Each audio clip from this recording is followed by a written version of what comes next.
Kenya and in football, and you are successful in terms of the football in Kenya at the moment. And people are talking about the issues of the former players and their welfare. So maybe you can just touch surrounding that, and also as we go, we'll ask you some more questions. What's your take on what has been happening? Today KEFWA had its first AGM since the last elections, which was last year. And the current president, James Ituma, who was the acting president for all those years, he was elected and opposed last year. And for the 7 years, I think KEFWA has been there. I think there's been an upward trajectory. The graph has only been going up.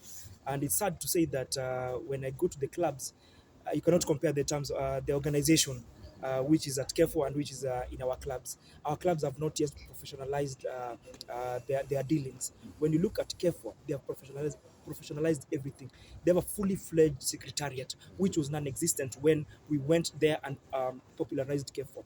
And some of the things that I'm very proud of after I left KEFA that I instilled or I left as a structure was how players are being treated, especially when you've got a serious injury or when the team terms you surplus to requirements.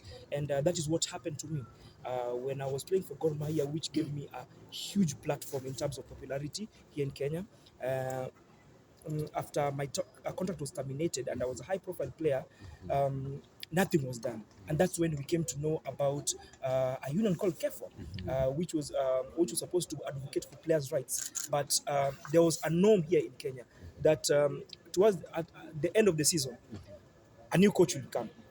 And that coach will come with his own players. Yeah. And the other players that are surplus to requirements, their contracts will be terminated. So you'll find that there was an influx of non-contracted players every time the window is opened. So many players.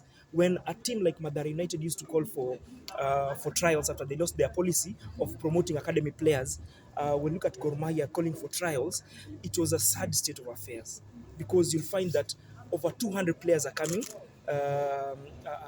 for the trials, and yet these are players who are seasoned professionals. Okay, I cannot say Kenyan we are still we are not fully professionals. I can say we are semi-professionals because it is sad that there are still teams in Kenya that are not paying players very well. Now, back to my structure at KEFO. Another thing I'm proud of right now, any player whose contract has been terminated with still a running contract, they get compensated either for the duration of the rest of the contract or the way they agree. But nowadays, we don't see clubs doing unilateral decisions for this player. When this player gets injured, a long-term injury, this club takes care of them until they go back to play. These are some of the things that I'm very proud of at instilling. And since I left KEFO, the trajectory has been on an upward trend. And it's sad to say that I cannot say the same for the federation. It's been 8 years, and I think they are at their last capacity. We needed to go to gear 6, and Nick Mwendo found us at gear 0. We were stagnant. We were not going anywhere from the previous regime. But it took us to a gear 2, which was something, and we really appreciate.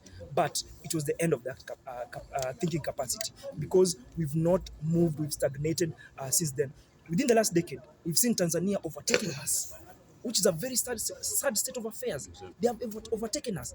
There was a time when Yanga or Simba could not even go near the post of Gor Mahia of FC Leopards. Even Kariobangi Sharks used to beat teams from Tanzania. But right now,